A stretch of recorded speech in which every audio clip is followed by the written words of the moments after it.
My name is Bob Ellis. I am currently the treasurer of the museum. I'd like to welcome you all to this Remembrance Day. And it's very fitting that we do this on Memorial Day weekend. Our nation, as well as the rest of the world, is coming out, we hope, from a pandemic. Basically, it caused the museum to be closed pretty much for the past 2 years. And unfortunately, over the past 2 years, the West Haven Veterans Museum has lost 3 of our members of our organization. And for a variety of reasons, either we couldn't attend the funeral services or hold any type of recognition at the height of the pandemic. So it's only fitting that we pay homage to them today. And the first person that I would like to talk about was a dear friend of mine, Frank Carano. Frank Carano was the founder of the 102nd Infantry Regiment Museum in New Haven, which morphed into the West Haven Veterans Museum that we're here today. And Frank was a very complex individual. He was a son, he was a soldier, he was a husband, he was a father, a grandfather, a great-grandfather, and a great-grandfather as well. He was a tradesman. He was a soldier again. He was a teacher and a mentor. He was a collector. He was a historian. And most of all, he was a friend to all. And there's a saying that always a soldier, you're retired, and a soldier for life. And Frank Carano was a soldier for life. He never said very much about his boyhood or his parents growing up in Fairhaven, a mostly Italian neighborhood. But at the age of 15, I use the word, weaseled his way into enlisting in the Connecticut Army National Guard at the Gulf Street Armory. And he would have gotten away with it, except there was a parade, and Frank was marching at it, and his father happened to be standing on a corner and saw Frank. So that was the end of his first military career. But I would call that classic Carano, because it is better to ask forgiveness than permission. And Frank joined the Army at 17 on his 17th birthday. And I know that his father wished him well. His biography, which his son Gino got him to write, talked a lot about his basic training and all the maneuvers and shipping out to Korea and what life was like. But Frank never told war stories. And I only remember him talking once about being on the front lines in Korea, where he said one day they heard a sound and they all went out and they looked up, and P-51 Mustangs were flying over their head towards the enemy. And that left an impression upon him for years and years. And as far as his overall time in Korea, now he's going to use his words now, he said, there was no sense in going into detail, because unless you were there, you wouldn't understand. And Frank was basically the same as World War II vets. You did your job, and you came home. My wife's uncle was the same way. He was in the Battle of the Bulge. We never talked about it. But you had to respect him for that. When Frank came home, early 1953, he was promoted to Staff Sergeant, age 19. And he talked about Camp A.P. Hill, which was in Virginia, as being the best year of his life in the Army. And he was discharged on 1 May 1954. Using the GA Bill, he took up the floor covering trade. And he always remarked to her saying that that was the hardest job he ever had on the knees. In August of 1976, this is where he became a soldier again. He joined the National Guard at age 42, and he became a full-time Guard employee in October of 1982 into Company A in New Haven. And Company A in New Haven was like Frank's second home, and included a lot of his friends and people that he'd known for years. He was promoted to Sergeant First Class and later Master Sergeant. And he retired in February of 1994, and I remember his retirement at Anthony's Ocean Field, and the room was full. And it was a sign of respect for Frank, and all of his friends were there. So, and I know he appreciated that.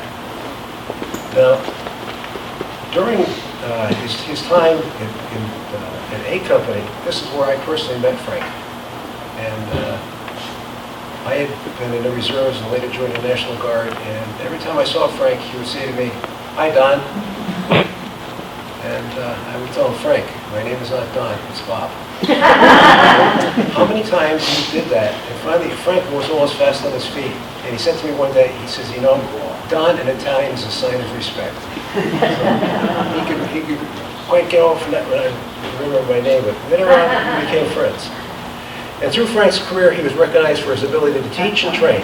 And he was never reluctant to step in, and he mentored enlisted and officers. And because of that, he was one of the individuals who was chosen to go to England with the National Guard, which I think was a great honor, not only for A Company, but also for Frank.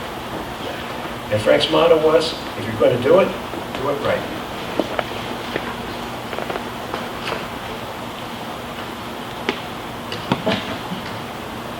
And Frank, however, wasn't a pushover. And Frank had a temper, and I remember it was the throwing of the helmet. And the throwing of the helmet consisted, this is back in the days when we had the steel pots. And if Frank got really mad at somebody, he would take off the helmet and he would throw it. And you could hear the clang all over the company area. But if you saw the throwing of the helmet, you heard it, you know, leave Frank alone. But in 1988, when Frank was still active with the National Guard full-time, he started to collect.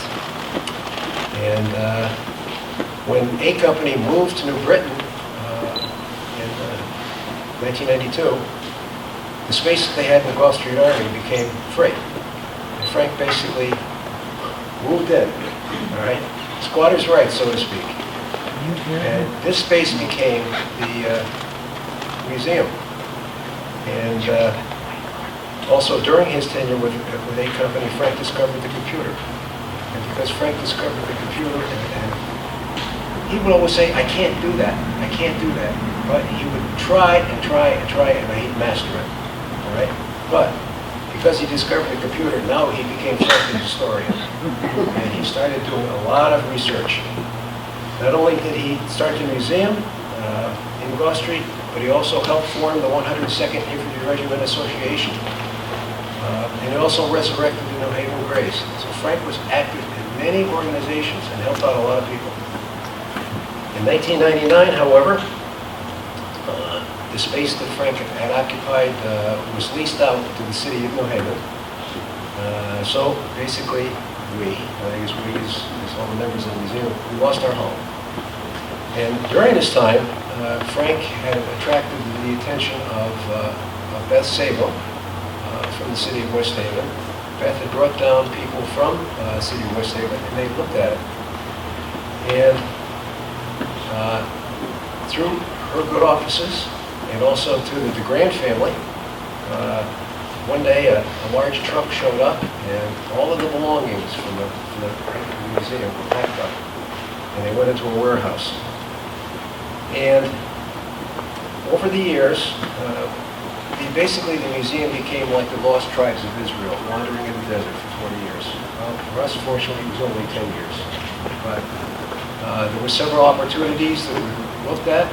We looked at 2 of the buckle factories in West Haven. There was one on that side of the thing, and another one on Campbell Avenue. We looked at the Connecticut Refining Company, and also to the old teen center on First Avenue. But again, the Grand family in the city of West Haven came through, and here we are today. And in 2010, we moved into our new home. We basically have 10,000 square feet, not quite, which is probably not 10 times as much, but much more than Frank ever had in the Gulf Street Museum. Probably had 1,500 feet there. But Frank had the ability to acquire things. And as I said, he was a collector. And people knew that Frank had started the museum, and as you see around here today, probably 95% of what the museum has been donated by veterans or their families.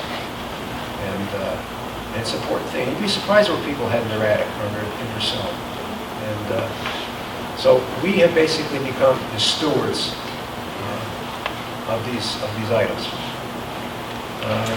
And what surrounds you is Frank's vision of the museum. The vision has changed a lot since 2010.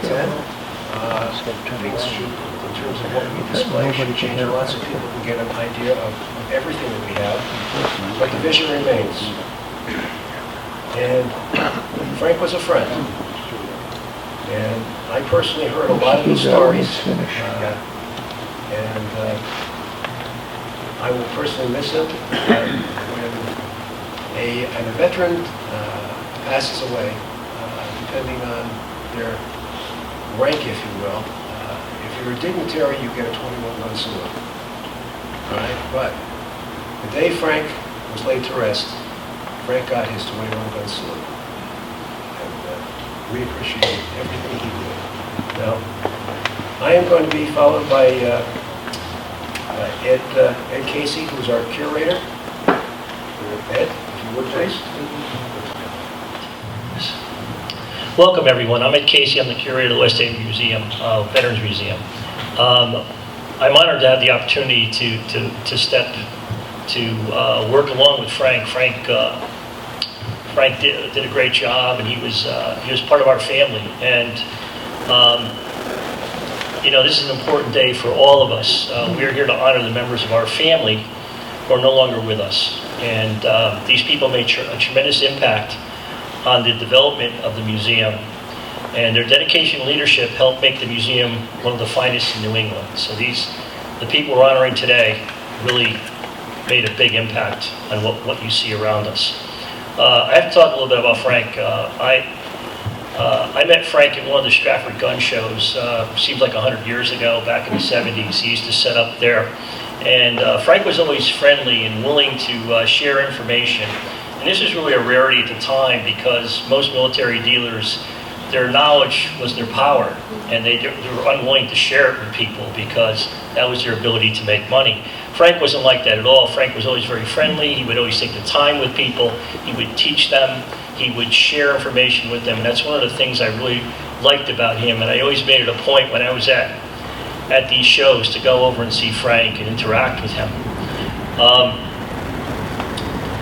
I had no idea that I would eventually collaborate in the future with Frank to achieve the same goal, to make this museum a great place. He's someone I learned a lot from, and was truly one of my mentors in what we do today. His memory lives on. As he sits in this Jeep over here to our right, we have a mannequin of Frank, and every kid that comes in here wants to get their picture taken on that Jeep, so they sit right next to Frank. So he kind of greets these kids when they come in, and I'm sure he's in many cell phone pictures from people that have come in the museum. So that's kind of what I wanted to share with you all about Frank, with my experiences with him. We're all going to miss him very much. He was really an important part of what we do. The next person I want to talk about is Gordon Bergman.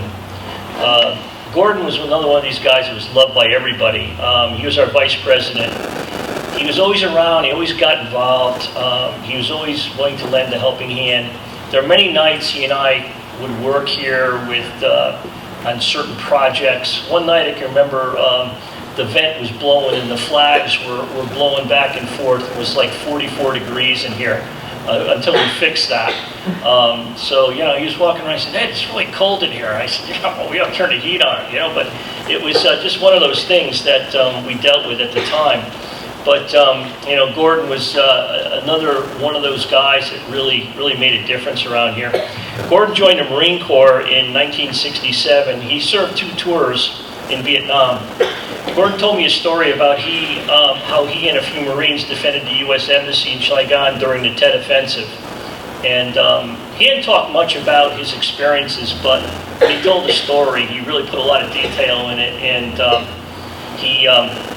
I just love to sit and listen to him speak. Gordon primarily served his country for 10 years.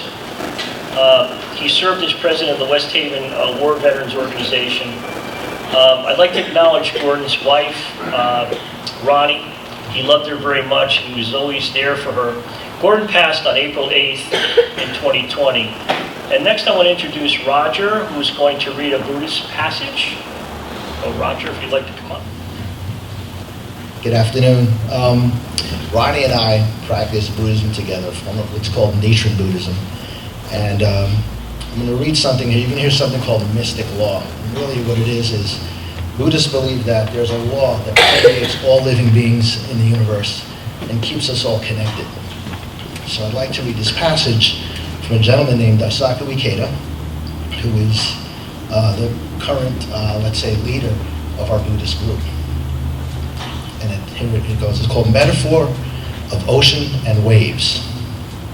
The relationship between the mystic law and life and death could be described as being similar to a wave appearing on the surface of the ocean and then submerging back into the ocean again, wherein the ocean represents the mystic law and the wave an individual life or phenomena. The pattern of waves arising from the ocean and then returning to it corresponds to the cycle of birth and death. It must be noted, however, that individual lives do not get swallowed up upon death in the ocean of the mystic law and disappear in the same way that a casual observer may see ordinary waves disappearing into the ocean.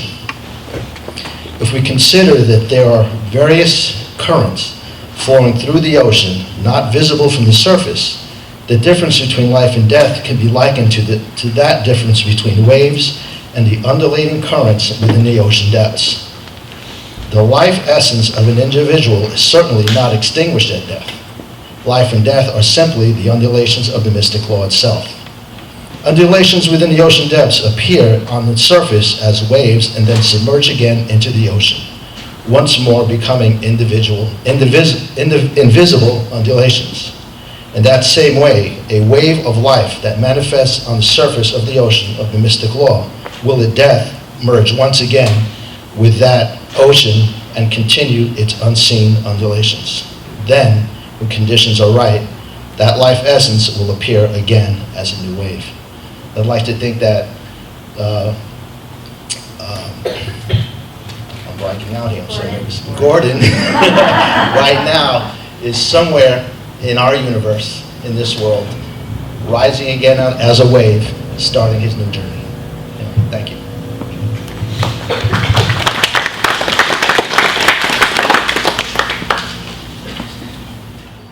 We now honor our friend Gordon.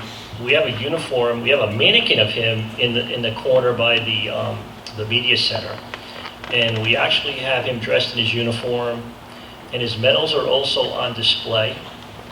And this is a fitting tribute to someone who really made a difference around here. We really will miss him. He's a great guy. So that's Gordon.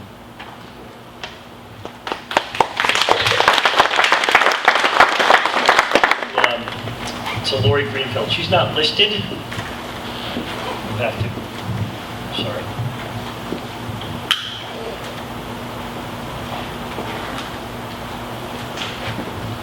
Lori's not on the original list. Lori was, she was part of the museum for a long time. When I first came here, she welcomed me here, and she really had a lot to do with what went on here in terms of organizing things, and really put a lot into helping us with different events and things. So we thought it was really important, since she did pass away in 2015, that we would include her in this ceremony. She was a member of the museum for several years. She helped us organize events and served on various committees. I'd like to acknowledge her friend Emery. Emery? You're there. There he is right there. She served for 2 years in the Signal Corps. She enlisted in the Army on December 12th, 1973, and she was honorably discharged on May 22nd, 1975. Lori was active in veteran affairs in the West Haven area. She worked with the Vietnam veterans. Lori was the president of the West Haven Veterans Council. She was also involved with the West Haven Veterans Walkway at Bradley Point. Lori had the honor of being the Grand Marshal in the West Haven Memorial Day Parade. She was a member of the American Legion Post 196 in Milford.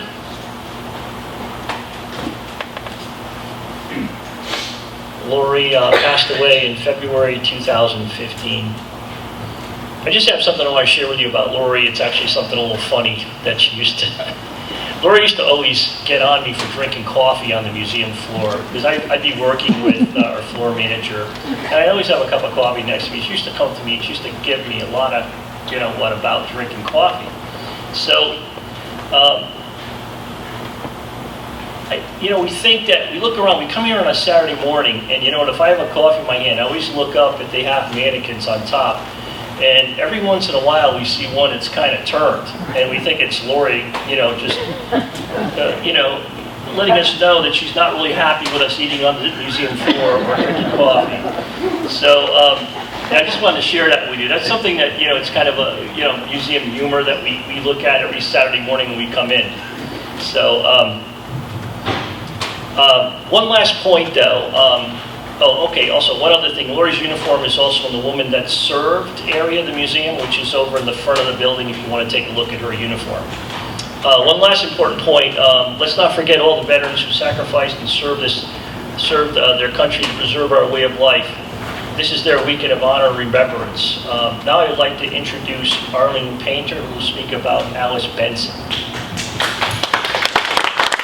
On April 12, 1947, in a family of Italian and Polish heritage.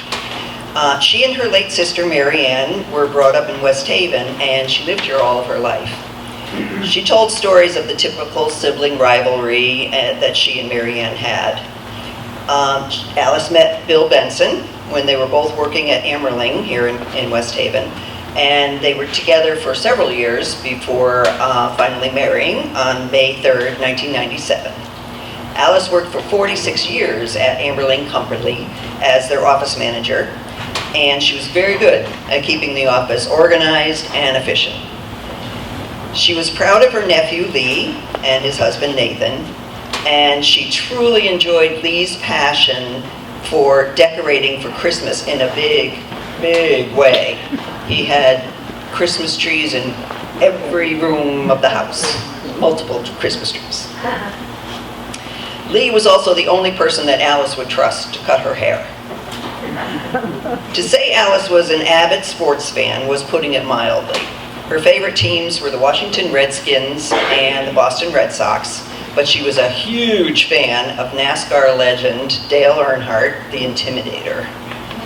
Bill still has her personalized license plate, Dale Sr.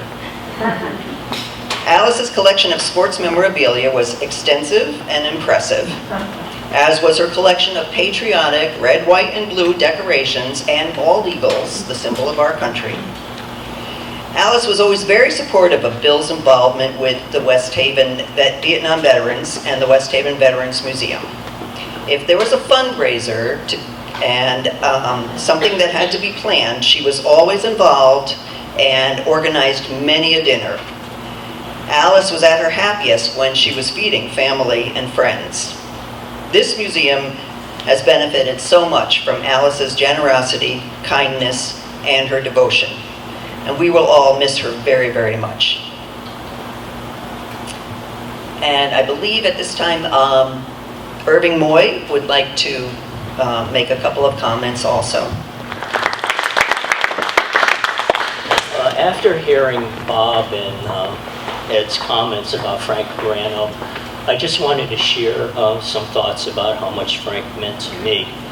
I first met Frank when word got out in the community, military community, that they needed assistance in taking down all the exhibits and all at the Gulf Street Armory, because the state was in the process of selling that building. So I showed up one night and I was helping Frank, and he said to me, "Well, you look somewhat organized. Could you help me take an inventory of all the items in this museum that we have?" So Frank would read off the items and I would record it and all, and then I typed it up for him. I guess that showed that I was pretty organized in his mind.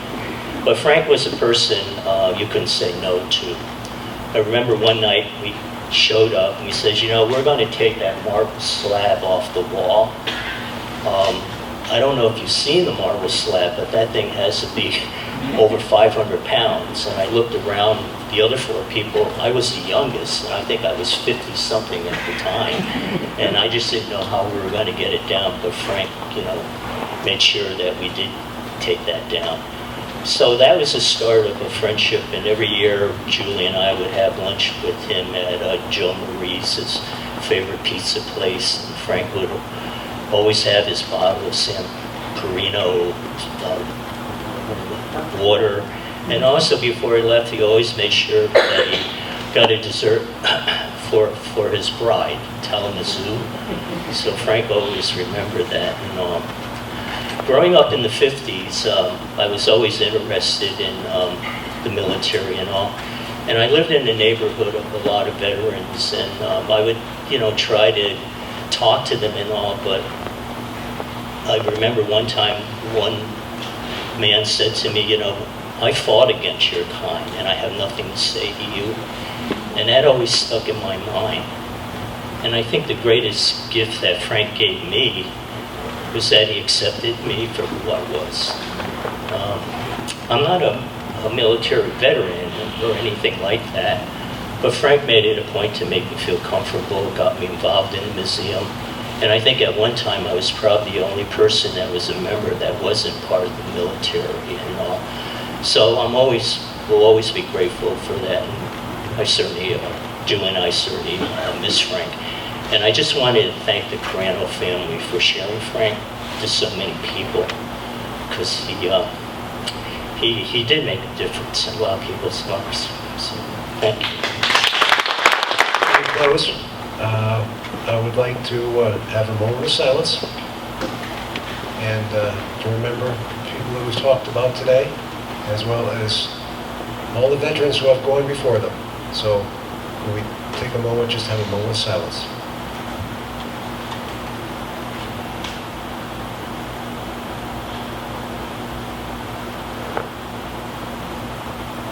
Thank you. And last but not least, this concludes our formal ceremonies, and I forgot to mention that Frank Carano's home for several years is right behind me. And this was kind of like Frank's project of projects. He wanted to create a bunker of the kind that he lived in for at least a year on the front lines in Korea. So please look at it. And of course, in the front, there's a machine gun. Frank's first love. Anyway, thank you all for coming today, and please stay for coffee and some coffee and again, on behalf of everybody, thank you for coming.